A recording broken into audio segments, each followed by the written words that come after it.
Welcome back, everybody. So we're going to take a look at the Foundation Festival. This is something going on this year that I guess they've done in the previous years, but it's going to be a way to give guidance to newer players or returning players. It's really a teacher and learner experience. So let's take a look here. If you go to the RSI website, you're going to go ahead to robertspaceindustriescom. You're going to get this banner at the top. You can click on this more info to take you to this particular landing page. It's going to give you more details about this. First, we'll do an overview of this, and then we'll go into a little bit more of a deeper dive about the Spectrum posting. That'll give us some more details, and then we'll take a look at the rewards. I want to talk a little bit about CCU upgrades as well, which is the cross chassis upgrade system that allows you to upgrade your different ships. We'll take a little bit of difference, take a look at some of the starter packs as well that are available to new players. And we'll take a look at the NOX, which is the referral program that's going to be optional as well. If you take part in the referral program, you get a NOX. All right, so playing for free. So over the next week, as of yesterday, people can play the game for free. There's a free flight week going on, so you don't need a game package to play. Everyone can play. You just create an account, and then you're good to go, and you can just start playing right now if you'd like to, up until next week.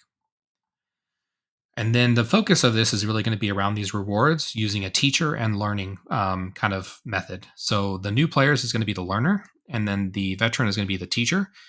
These can kind of interchange. Possibly, you can work with somebody. Maybe you could be a learner one day, and later on this month, you could end up being a teacher to reteach some of the knowledge that you've recently learned. So I'll use the verbiage of a learner as the new person, aka the recruit, and then the veteran or the experienced player as the teacher.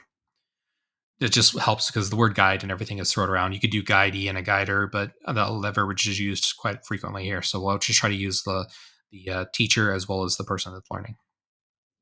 This is the NOX bike that I was referring to a little bit too with the referral program. The referral program is ongoing, so it's not something that's new. But if you do use the referral program right now, I'll share my referral link probably along with this referral code, along with this whole video. But you could use that, and it will get you a free NOX bike if you're setting up your account for the first time. Additionally, you could set up your own. This is what I did in order to get the NOX bike. You can set up a second account. That way you can get the NOX bike. Actually, both accounts would get it. However, there's some restrictions. We'll take a look at these restrictions at a later time in the video. And you can't melt that chip. And you can't gift it. So you're going to be kind of stuck with a bike that you can't really use on the second account if you decide to take that avenue. At any rate, if someone else is new, if you use a referral code, you can get a new bike using anyone's referral code. Feel free to use mine or another player if you have a friend of yours that plays the game. Org recruitment, we won't cover this too deeply, but there is a kind of a segment going on where orgs are going to be able to kind of do some recruitment stuff. All right, so these are the ships that are going to be used or focused on throughout this particular video and this kind of segment, and they're going to be available in the store. It mentions Pyro is coming soon. God only knows when that'll actually happen, as it's been coming soon for a couple of years now. Hopefully, it does come soon, but anyways, maybe being a little bit a sad fish on that. They have these written guides as well. So if you click on any of these particular sections, like if I do the learn the ropes here, it'll take you to an industrial segment here where you can go ahead and look through this. It's more of a less of a written guide. So if I want to look at mining, I can go down to that. If I want to look at salvaging, I can go through that as well. It's unfortunate here. The multi-tool is just talking about the little multi-tool you can do some salvaging with. Unfortunately, the big multi-tool, the rifle type multi-tool is not working correctly. That would be much better to use the full Cambito, not the Cambio Light.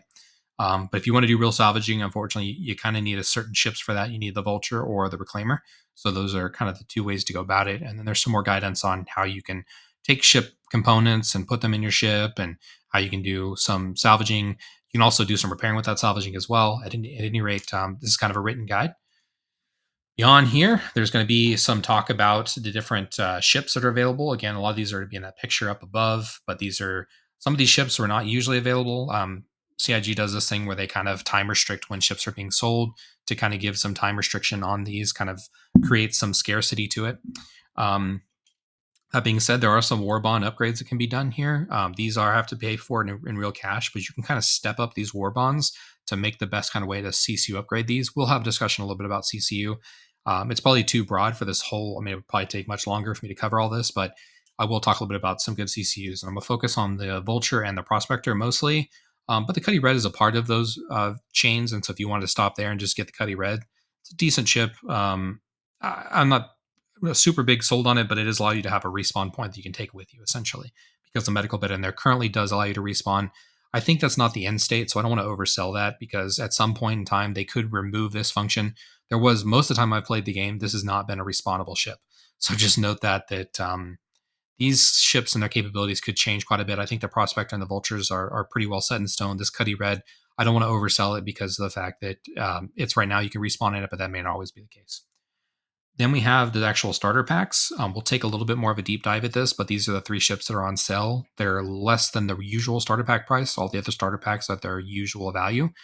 And then there's kind of this group packaging where you get 2 ships or 2 vehicles. In this case, you can see the Prospector comes with I think that's a rock there, but you can get 2 ships out of it. I don't see a whole lot of value in this. If you just like 2 ships and you want to get them, that's great. It gives you option to get a 3rd ship, but that 3rd ship is a rental. So if you look here, we click on the more details, you can see you're getting the Aurora MR and the Cutlass Black, like the picture here. But it talks about the Origin 400, and that Origin 400 is only available until August 5th. So you're only getting, well, that's actually quite a while. But yeah, you're going to get it for about a month. And then that rental ship goes away. So I wouldn't put too much value into that. Additionally, these are going to get 24-month insurance. I don't want you to get too caught up on that. These insurance periods are all very much still in the works. Right now, every ship has unlimited insurance. It's absolutely free to get a ship back. The only thing you have to pay for is to get it back quicker. And you have to pay to cut down on the timing it takes to get that ship back. But all right now, insurance means absolutely nothing in the game. I would definitely recommend taking a look at other videos on insurance because people may want to get LTI at the end of the day, but right now it's not super meaningful to have that. All right, let's take a look next at the posting that they have with a little bit more detail about what you can get in the reward.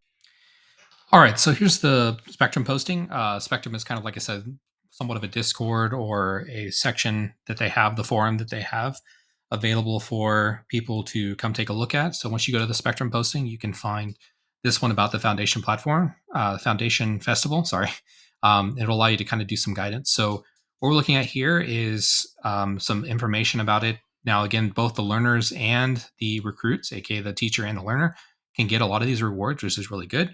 This is what people will be focusing on getting a hold of and giving them opportunity to pick these based off the guide. So this is the guide system itself. We'll take a deeper dive into that, but Spectrum is where you can actually go about finding these through the guide system, as well as getting a little more information through this particular posting. So the initial guides and recruits is the initial things you can get are based off of this kind of metrics here, matrix. So you have the learner gets this first item, the pistol, and the teacher is going to get this hat. Versus the second session, if you have another session with another person, the learner would get this rifle versus the teacher would get this 100 eye paint. And then additionally, the third session, the learner would get this multi-tool. And then it actually lists too in the multi-tool, you're going to get mostly the attachments as well. So if I look at the multi-tool here, you get the mining attachment, the SRT, this is the salvaging attachment, and you get the true hold, aka the tractor beam attachment, which is pretty cool. And then the third session, the teacher is going to get this particular set. It lists the kit here, which is good. Originally, it doesn't in the Spectrum posting list that it is the kit, but it looks just like this one, which is the kit that it's referring to before. So you should get everything from this particular kit. If you take a look in the store for this RRS Arden SL Red Alert armor and SMG kit, this is what you should be getting, as well as these particular components. So there's a backpack and a pistol, and an SMG, besides the different armor you get here. All right, so let's go back here. Sorry, my dog is he wants to be in the video. He's making a cameo through his dog eating noises. And then we have here for the recruits and the teacher and the learners, you do need to spend at least 30 minutes on these sessions. This is what it's listing here. I'd recommend more like a 35-minute. That'll make it easier for yourself and the learner to make sure that the auto system is catching that and making sure you get the full time in there in order for it to accurately pick it up and give you both the rewards. I would shoot over the 30 minutes really is what I'm getting at. Additionally, you don't want to try to cheese the system.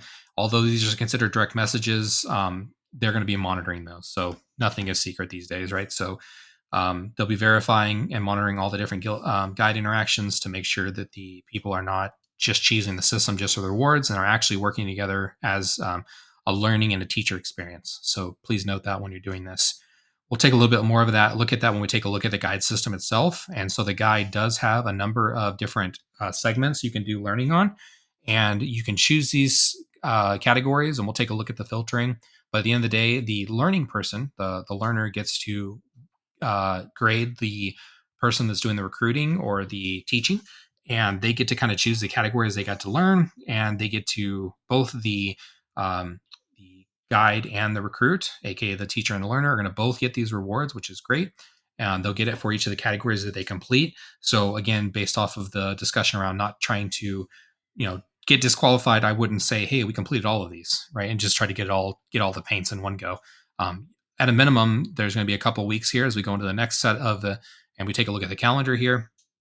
Each weekend, you're going to get an option to get these different kits, and we'll take a look at these rewards here in a second. But that being said, you're going to have to do at least 9 of these sessions to get all of the different active items.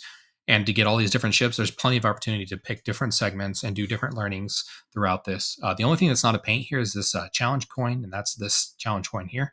So if you do take part in the refresher type of setup, then this will be a good way to get that. All right, so let's take a little bit of look at the rewards here, and I have a calendar I've put together to make it a little more visually appealing. But there's 3 different weeks here that'll actually get you an extra armor kit. These kits here over the time, as well as we'll take a look at the free flight week. So as of yesterday, it's been a free flight week, and it'll be until next Friday. And then you can see this first weekend is the Venture Ascension kit. So we'll take a look here at the Venture kit. It's this one here. And it does indicate the actual kit. So if I look here, you can see it shows the whole kit here. So it should be everything included in this kit here, which is the armor set as well as the pistol, which is kind of cool. So if this is something that interests you, this weekend would be the time to definitely focus on doing this and getting this kit added to your account. And then next weekend, we see here it's the Noviskov kit is the next one. And it's kind of this exploration suit. I think it looks good. I'm looking forward to get this one as well myself. And it does come with a backpack and a rifle as well. So you can see here, this is that particular kit and the rifle. You can't really see the backpack very well. And these are all very platinumy, very chromy. I don't know the best way to put it. But and then the next week is this kind of alien one, Xanthulu. Um, it's this one here. Here. Sounds like I'm going through puberty with my voice cracking there. With the helmet and the suit itself, as well as the rifle. So this is the third kit you can get. Again, it would take you 3 sessions to get these. So in order to unlock these, you do have to do. But both the recruit and the teacher do get this. So if you complete at least 3 of the sessions, it does indicate that both the recruit or the recruitee, aka the teacher or the student here, would get this. Yeah, so there's a total of 3 different rewards you can get here. So again, I mentioned doing this probably 9 times. You should get the top rewards that we talked about before, and you can get these rewards for choosing the different topics. We'll take a look at the guide system next to go over how to unlock or kind of specify which topics you're discovering and taking care of, and uncovering how to do them. But these are the kits you can get access to. So let's go on and take a look at the guide system. If you click on this guide system, it'll take you over to this particular Find a Guide. From here, you can choose which of the categories you'd like to learn from. So let's say I wanted to look at vehicle combat. I would click that, and then I would see the people that are available to me as potential teachers, and I would be the student. I'd be the learner, and I would just request this guide from this person, and we would then it would set up a direct message tree between myself and that particular guide, the teacher, and from there we would go and spend at least 30, again, I'd go for about 35 minutes, 30 to 35 minutes on learning those particular sessions. It could be longer.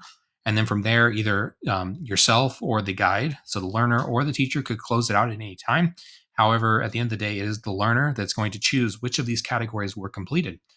And for each of these categories that's completed, you're going to then get access to these particular rewards that it's being discussed before. So I would focus on those things. So for myself, I like salvaging. If I want this vulture paint, I would want to focus on doing a guide, either as a teacher or as a learner in this particular category. And, there's always something to be taught. So I would say that it's good to be both a teacher and a learner throughout this event if you have the opportunity. If you don't want to be a teacher, that's totally fine. You could just be a person that's going to be learning this whole time. That being said, this filtering system is not super great. So I wanted to share a quick tip that if you wanted to work with somebody specifically, I would talk to them outside the system, and I would agree on maybe a language that is less common.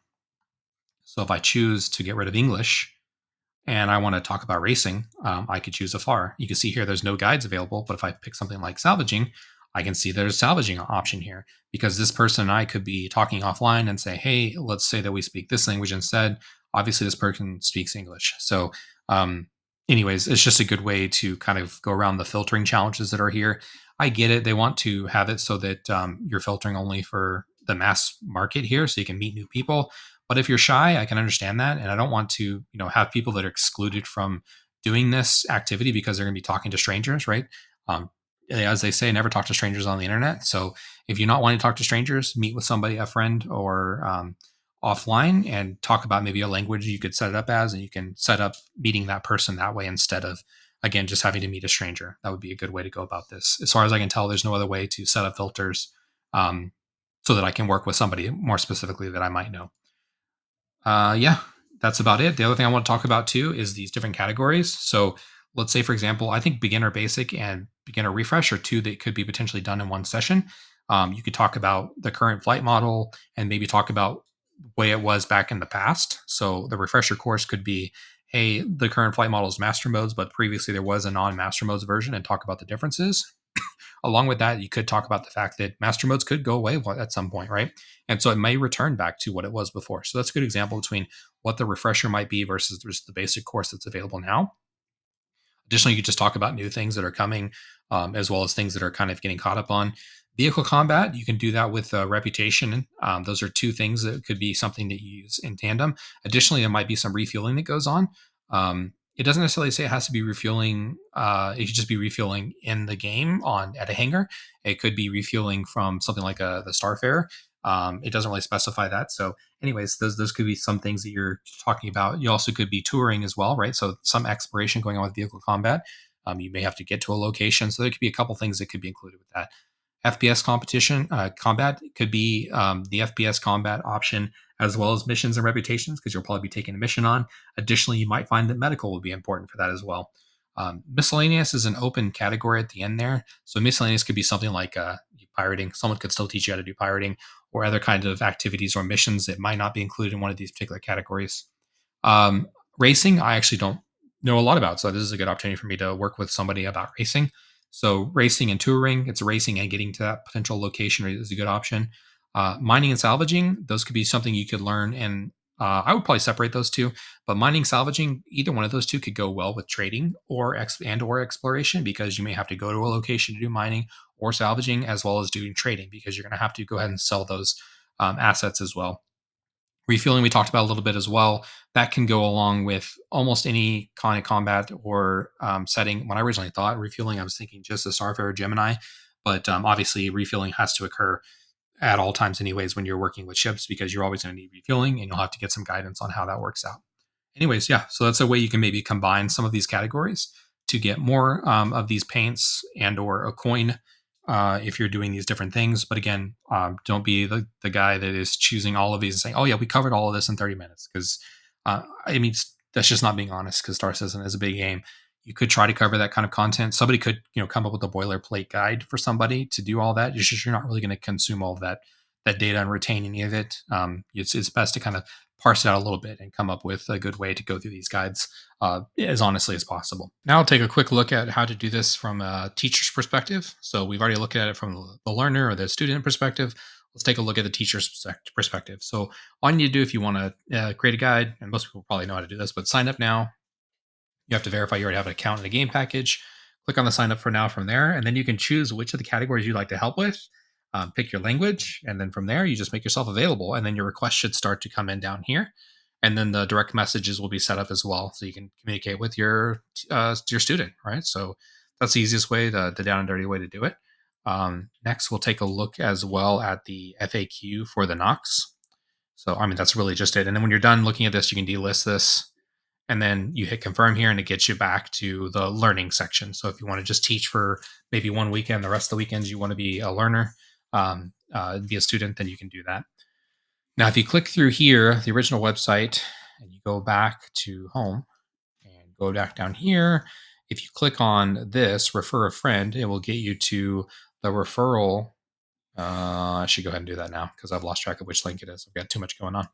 The FAQs. So the FAQs for this, we'll talk a little bit more about the referral. So I'll put the referral link back up again. I don't want to leave that the whole. It just feels kind of shilly if I'm shilling too much or something. If I leave that up the whole time, but I'll put the referral link back up in the corner. But here you have till the end of the month. If you use a referral code, anyone's. If you have a friend or a family member that you want to use instead, feel free to use theirs. I appreciate, if you appreciate this guide and you want to send me a referral, I appreciate that as well. I appreciate those folks that have taken the time to pick my referral code as their option.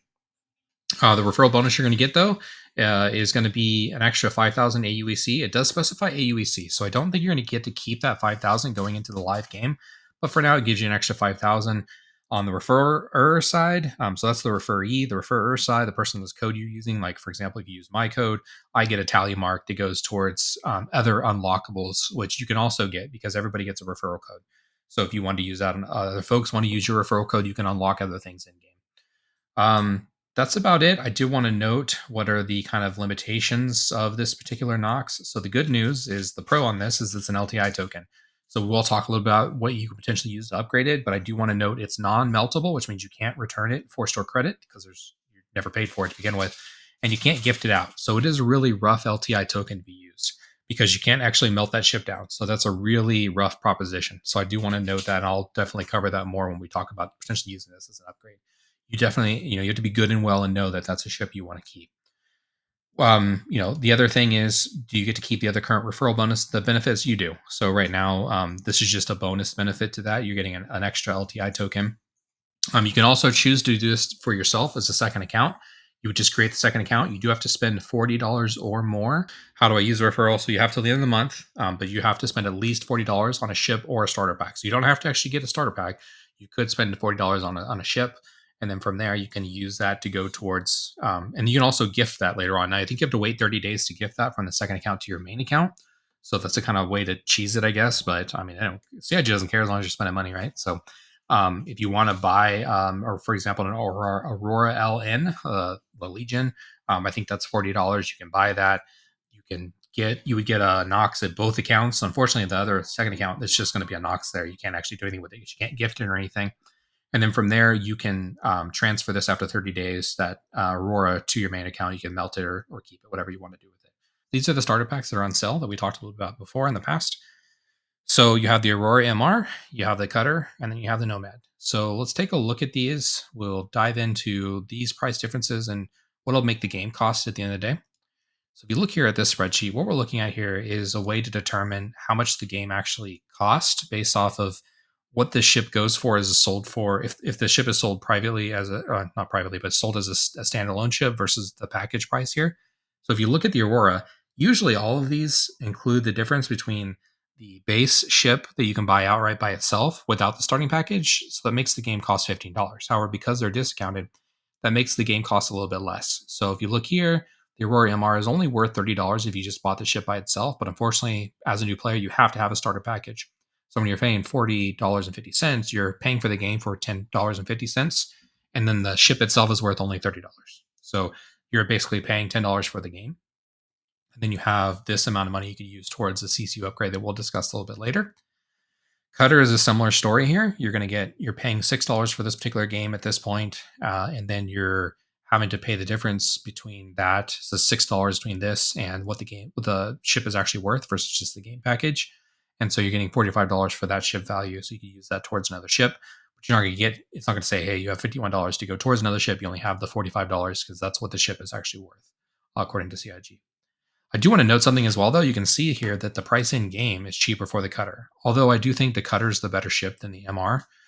Just note that if you wanted to just work towards this ship at the end of the day, you could buy it in game, even less expensive than the top one here, which is interesting way they price this one out. But the valuation, I usually show that, but I'm not going to do that in this video. It just means the valuation is better for the Cutter in game. So it's not as good to buy standalone because you can buy it cheaper in game. But that being said, the Cutter is probably a really good option. I'm going to recommend that you obviously do the Aurora MR, unless for whatever reason you just absolutely feel like you love this game. You've spent the last week playing it for free, and you decide that you want to invest more into it, or you foresee the game is worth more than $40 in value. Feel free to pick the Cutter or the Nomad. So now as we go into the story of the Nomad here, you can see the game actually costs less than the original $15 because the value they're going to give you is actually $4 less than what it's worth in game. So you're actually getting $4 of extra value for this particular ship. So that means that when you go to turn this in to upgrade it, you get this much value, but you actually paid $76. In parentheses, here's actually the original price, just to kind of show you what the difference is. It's not a negative number or anything. It just indicates that this package is $40.50 now, but it was originally $45. Additionally, here with the Nomad, you can see it's $76 now, but originally it's $95. That being said, you can use this as an upgrade token. So if you wanted to upgrade this ship from the starter package, you can use it. And we'll talk about that in the future. If you want to make this into a vulture or something, you can pay this price for the starter package. Sorry, you pay this 76, but it's worth this much value, and this value can go towards a different ship if you'd like to. But yeah, that's kind of the quick and down and dirty look at what these different ships are. So CCUs, or cross chassis upgrade. Chris Roberts and CIG give this great opportunity for you to give them more money and upgrade your ship to a different ship. So you can click this ship upgrades and it'll take you to this little subcategory menu. It'll originally start with my ships, which is whatever ships you have available in your hangar. But you can take a look at this for any particular ship as using the all ships section here, and then use it to make selections and upgrades based off of what's available. The left side here is going to be pretty much everything because you can buy an upgrade for anything and then use it to unlock the ships that are currently available. So unfortunately, again, there is a level of scarcity that's created by CIG. So not all ships are available at all times. But let's say, for example, you wanted to use the NOX to upgrade to a vulture. You could do that. And you can kind of see what you have to pay as far as the price difference. Again, you would be getting the NOX potentially as a new player as a referral code, as a referral bonus. And so you could work your way up to the vulture. Now, this is just paying for it outright, the big upgrade between the two. But I would recommend, obviously, CCing a little bit different than this. We'll take a look at some of the CCU options. But this is an example if you wanted to upgrade from one ship to another. This is one of those options. Additionally, you could take a look. Let's say you bought the Nomad. You could make that upgrade, and you can always buy an upgrade to a ship that you don't actually own. So I don't own the Nomad, for example, and you can see I can still buy this and put it in my cart and purchase it. But at the end of the day, it's not something that I own, and so it's not going to help you or help me until I actually go purchase a Nomad. But it is something you can buy and keep in your hangar and use at a later date if you plan on buying a ship at a later date, or you want to hold on to an upgrade. Another good example is something like the Prospector. Currently, there's a $10 difference between these two. So if you wanted to buy this upgrade, you can do that. There's obviously a bigger than $10 difference between these two prices, right? There's a $20 difference, but because these are both on Warbond, you can pay this difference right now and hold on to this in your hangar. So let's say you wanted to own the Prospector for a while, you can keep this in your card and keep it in your hangar for a while until you're ready to upgrade this ship to the next ship. This upgrade is permanent, so it's taking the left ship and making it the right ship, and you can't get the left ship back, unfortunately. The only time you get the left ship back is if it's with the ship you started with. So whenever you go to actually exchange, you can always return the ship, but the ship you're going to only get back is going to be the root ship that you originally started with. So let's say, for example, you decided to buy the Aurora MR, the baseline package. So you could work your way up to the Vulture here in this particular case. Now, the money I'm missing here is I don't own the Aurora, so I wasn't able to do this without owning that particular ship. But you would know you would pay that $40 for that particular ship, but it's worth only $30. So you can work your way up, step it up, and work your way up to the Prospector or the Vulture. The difference in these two would just be, paying $10 less for the Prospector. But this is the amount of money you would need if you had the Aurora MR in order to upgrade to the Vulture in this case, or again, $10 less if you wanted to get the Prospector. Now, if you went to go return this, you wouldn't get this full value. You would get only the price that you spent in order to upgrade this. Additionally, if you return this, just note that you can only get this ship back under the rebuy section, under the repurchase section.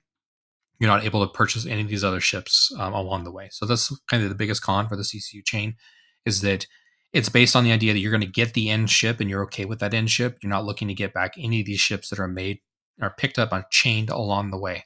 So again, this is to maximize savings and get the ship at the lowest price, which is the best way to go about it. At the end of the day, you can only get back the root ship under the buyback options, and you can only get back the amount of value that you put into it. You don't get an increase. It's worth this value. So if you wanted to upgrade it, it's looking at this value to upgrade to the next ship. But that being said, you're only getting this value back. You only get back what you spent. Let's take a look at the next. So let's say you decide to get the Nomad. Obviously, the biggest price missing here is the price for the Nomad. Now, the benefit of that for the starter package currently, because you can basically upgrade your starter to a different ship, you just can't really return that ship because you can't return that ship without buying another game package because you're going to always need a game package. That being said, if you have the Nomad, it's going to get you off at a better start because you're getting $6 in value towards another ship essentially. Because not only are you not paying for the game because it's included in the price, is that you're also getting $6 of value kind of built into it because you're paying less than $6 if you bought that ship outright. So that's a pretty decent little savings there, I guess. I mean, it's not big, but it's better than nothing. So at the end of the day, if you already had the Nomad, then you would pay this price in order to upgrade to the Vulture. You're paying the 30 for the colorless black and then 15 to the red. Paying a $5 difference between these two particular ships, the colorless red to the ballista, and the ballista to the prospector. And then from the prospector, if you want the prospector, fine, you just leave it there and you save yourself the $10. But if you do want to go to the vulture, you would go from the prospector to the vulture, and this would be your end total. Again, you assume you already have the nomad. Um, this is about based off a game called CCU game. That's something you can set up. I don't want to cover all of that. Feel free to take a Google on that because other people can show you how to set that up. I could do a video on that later at a later date, but just note that these are the things you can kind of do in order to save quite a bit of money based on what you would be paying originally on the ship. All right, let's take a look at the next one. All right, so this is the interesting recommendation. It's already tells you even here that this is not the safest recommendation because you can't actually melt this down and get this back. You have to go into this knowing this is absolutely the ship you want. You want it to have LTI and you want no other ship and you'll never return it and you'll never want to really upgrade it. You want to leave it the way it is. So that's asking quite a bit. But you're going to use the $45 worth of value for the NOX that you actually get because of using the referral program. So if you get a NOX this go around, you could use that NOX to upgrade to either the Prospector or the Vulture. But again, note that you can't return this. This is the only value you'd have to pay to do this, which is great. But you can't ever say, "Oh, I want to melt this down and put this $100 towards something else." It's just not possible. So it's not really from that perspective. If you want to do this upgrade, it's a very much one time go around. You can't, no looking back. You're stuck with this ship. So just note that going into it, that you can't change your mind on it. It's going to be something that you can't melt and you can't trade it to anyone else. You can't. There's nothing much you can do with it. It's going to be an LTI ship, which is great. So if you absolutely love one particular ship, you can use this token now to upgrade to that ship. But just again, you're stuck with that ship. So just kind of know that going into it. If you upgrade it to another ship, you're stuck with that ship, right? So if I want to upgrade it to the NOX, I can pay this amount of price to do that, and I know that I'm stuck with that Cutlass Black. I can't return it to get this value back, unfortunately. So this is a very big decision to make, and it's not something to take lightly, but it is a way to get quite a bit of a savings because you're also getting this NOX for free, and then having to just pay the upgrade price is the difference there. All right, that's it. Thank you all for checking out the video and checking out this guide. Appreciate those taking time to watch all the way through. But again, there's going to be chapters, so feel free to take a look at what you want. Appreciate those taking time to like and subscribe and use my referral code even. And I'll catch y'all next time.